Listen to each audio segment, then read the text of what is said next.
into what it was like working there and organizing the union and things. Well, working at the milk plant, I guess as factory jobs go, it was all right. It was always on a cleanup crew. But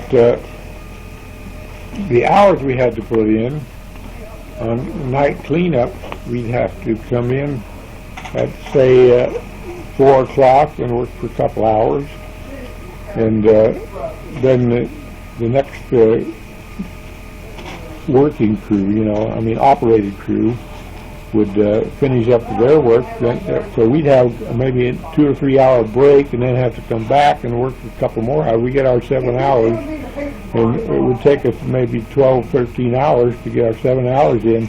And with break, you didn't have time to go home or to do anything else, so we weren't getting paid for this. And this is why a lot of people were dissatisfied, including myself. And it's understandable. So we started agitating for a union, and I probably worked there for 2 or 3 years until I was discharged. I was fired. No, it's another one. No, where was I? You were organizing your union because of the way it was, the hours were separated. Yeah, it was unfair labor practices, we thought. And so I was discharged, and the charge was for organization activity on company property, company time, and that.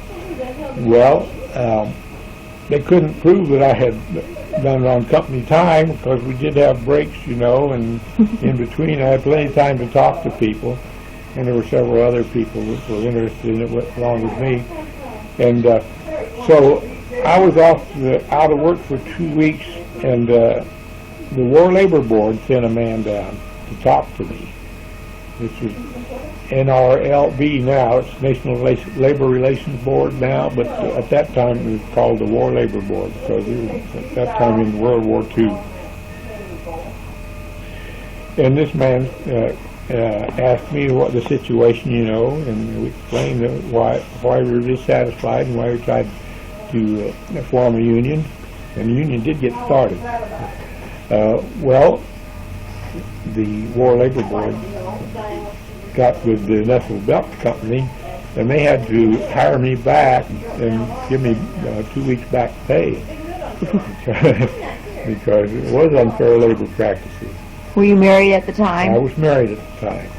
It was 1941.